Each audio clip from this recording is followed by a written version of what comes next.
The ginger cat, barely more than a kitten herself, padded softly through the fading light, her paws making almost no sound on the ground. Her emerald eyes shone with fierce determination, a glint of resolve that belied her young age. In her mouth she carried her only kitten, a tiny ball of orange fluff so small and fragile. The kitten mewed weakly, nuzzling against its mother's warm fur, seeking comfort and safety. She was taking him to meet his father, a handsome tabby who lived on the other side of the derelict factory, a place that had seen better days. It was a dangerous journey, fraught with unseen perils, but she would brave anything for her kitten. He was her whole world, her reason for enduring the hardships. The mother cat's name was Ginger, a name given to her by the kind factory worker who sometimes left out food, a small act of kindness in a harsh world. She had been born in the shadow of this industrial giant, a maze of rusting metal and shattered glass, a place that was both home and hazard. It was a harsh and unforgiving world, but Ginger had learned to navigate its dangers with a mix of caution and courage. Her kitten, however, was still too young, too innocent to understand the threats that surrounded them. She had to keep him safe, shield him from the world's harsh realities. Ginger navigated the maze of concrete and steel, her senses on high alert, every muscle tensed for action. She could hear the distant rumble of traffic, the screech of an owl, the rustling of rats in the undergrowth. Danger lurked everywhere, but Ginger was undeterred, her resolve unshaken. Her kitten needed his father, needed his guidance to survive in this unforgiving world, a world that showed no mercy. As the last rays of sun dipped below the horizon, Ginger and her kitten reached the outskirts of the factory, a place that marked the boundary of their small world. The air hung heavy with the smell of oil and decay, a scent that was both familiar and foreboding. The ground was littered with debris, remnants of a once thriving industry now left to rot. Ginger paused, her ears twitching nervously.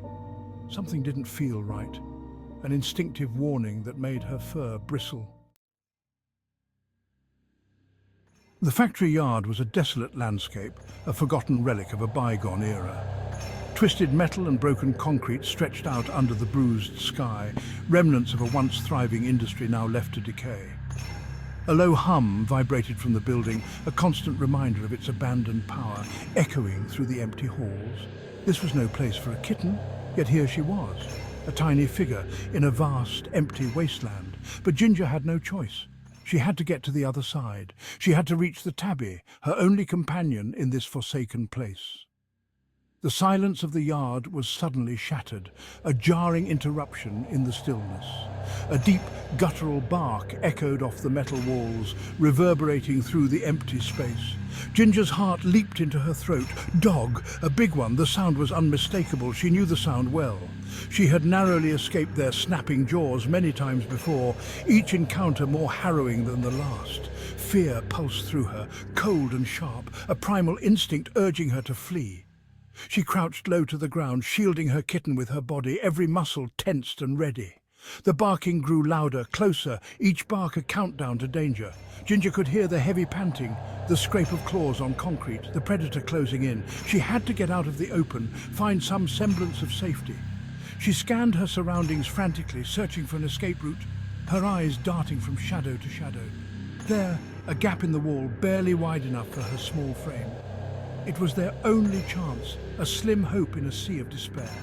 With a burst of adrenaline, Ginger darted towards the gap, her tiny body a blur of ginger fur, driven by sheer will. She could feel the dog's breath hot on her back, the predator's presence almost tangible. The barking was deafening now, a terrifying symphony of aggression and hunger. She squeezed through the gap, scraping her sides on the rough edges, every second a battle. She had made it for now. The danger was behind her, but the memory lingered.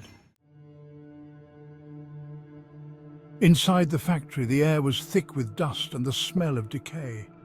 Broken machinery cast long, eerie shadows in the fading light. Ginger gently placed her kitten on the ground. He was trembling. She licked his head reassuringly, trying to calm his fear. They were safe for now, but the dog, she could still hear its restless pacing outside. A hulking shadow fell across the floor. The barking stopped.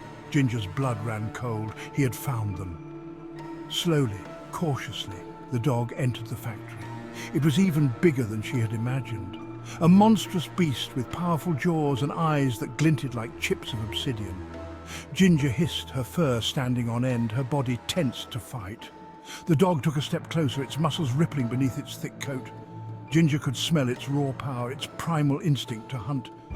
She knew she was outmatched, but she would defend her kitten to the death. He was her everything. She would not let this monster take him from her. The dog lowered its head, sniffing the air. Its gaze fell upon the tiny orange kitten. Ginger watched in horror as the dog took another step closer, its massive head lowering towards her precious kitten. This was it. This was the end. She closed her eyes, bracing herself for the worst. Time seemed to stop. Ginger held her breath, her every muscle locked in terror. The air crackled with tension. She waited for the snap of jaws, the agonizing cry of her kitten, but it never came. Slowly, cautiously, she opened her eyes. The dog was inches from her kitten, its hot breath ruffling the soft fur. But instead of attacking, it did something unexpected. It lowered its massive head and gently licked the kitten's head. Ginger stared, dumbfounded. What was happening? The dog's rough tongue seemed to startle the kitten. It let out a tiny mew, more surprised than scared. The dog pulled back, its tail thumping softly against the concrete floor. It whined, a deep rumbling sound that was almost apologetic. Ginger cautiously relaxed her stance, her body still tense, ready to spring into action. But the dog seemed content to simply watch the kitten, its gaze strangely gentle. It was as if this fearsome predator had suddenly transformed into a lumbering, clumsy protector. The kitten, sensing no danger, began to play. It batted at the dog's nose with a tiny paw, its tail twitching with delight. The dog watched with what seemed like amusement, its head lowered to the kitten's level. Ginger let out a breath she hadn't realized she'd been holding. Maybe, just maybe, they were safe. Suddenly, the kitten froze. It swayed on its feet, then collapsed onto its side. Ginger rushed to her kitten's side, nudging him gently with her nose. But he didn't move. He didn't make a sound. His tiny chest was still. Panic surged through Ginger. She licked her kitten frantically, trying to revive him, but it was no use. He was gone. Grief, sharp and overwhelming, washed over her. She let out a heart-wrenching wail, a mournful cry that echoed through the empty factory. The dog whined softly, nudging the kitten gently with its nose. It seemed to sense the kitten's stillness, the sudden absence of life. It lowered its head and let out a mournful howl, a sound that spoke of empathy and understanding.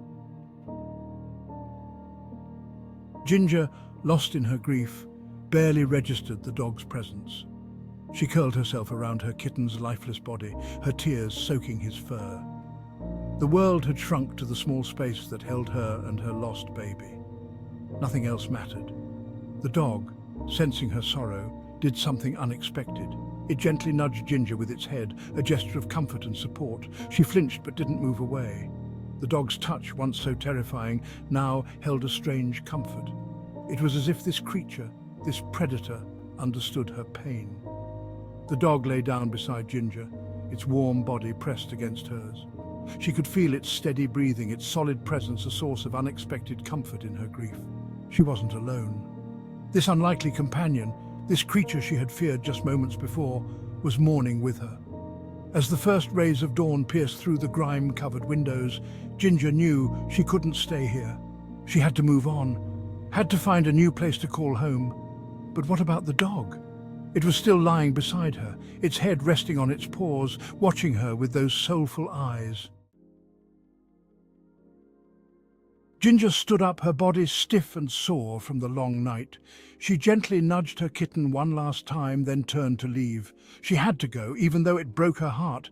But as she took a step away, the dog rose too, its tail drooping slightly, as if it understood her pain. It followed her, a silent shadow in the dim light. Ginger stopped, unsure. What did it want? Why was it following her? The dog nudged her gently with its head, then started walking towards the factory entrance, as if guiding her. It paused, looking back at her, as if inviting her to follow. There was something reassuring in its gaze. Ginger hesitated, then took a step, and then another. Each step felt like a small act of courage. They walked out of the factory together, bathed in the warm glow of the rising sun, a new day beginning. The dog stayed by her side, a comforting presence in a world that suddenly felt a little less bleak and lonely. They were an unlikely pair, a grieving mother cat and a giant dog, bound by shared sorrow. But they had found solace in each other's company, a shared understanding that transcended their differences and pain. Ginger knew she would never forget her kitten. His memory was etched in her heart. His memory would always be with her, a bittersweet reminder of what she had lost. But as she walked towards the rising sun, the dog by her side, she felt a glimmer of hope, a new beginning. Life, however harsh, went on. It was relentless, but also full of unexpected turns. And sometimes, in the most unexpected places, even the most broken hearts could find solace and companionship, a reason to keep going. The concrete jungle had brought them together. Grief had forged their bond, making them stronger. They were an unlikely pair, but they would face the world together, a testament to the enduring power of compassion and the unlikely friendships that could bloom in the face of adversity, proving that even in the darkest times, light could be found.